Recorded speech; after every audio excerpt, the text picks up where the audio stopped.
অন্ধকারাচ্ছন্ন রাত্রি যদি এসে থাকে, তাহলে আলোকিত প্রকাশ নিয়ে সূর্যও অবশ্যই আসে। রোগ যদি এসে থাকে, তাহলে তার ওষুধও অবশ্যই আসে। সমস্যা যদি আসে, তাহলে সেই সমস্যার সমাধানও নিজে থেকেই আমাদের কাছে চলেই আসে।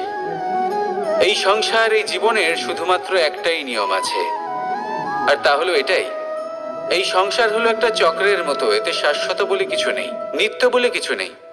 আর যা কিছুই রয়েছে সব বদলাতে চলেছে। যদি আপনার জীবনে দুঃখ থাকে, সমস্যা থাকে, যদি আপনি বিপদ দ্বারা আচ্ছন্ন, তাহলে মনে রাখবেন সবকিছু বদলে যেতে চলেছে। দুঃখের সময় কাঁদবেন না, মনকে আরো দুঃখী করে তুলবেন না, কারণ এখানে যা কিছুই এসেছে তা যাওয়ার জন্যই এসেছে। তাহলে এত চিন্তা কিসের?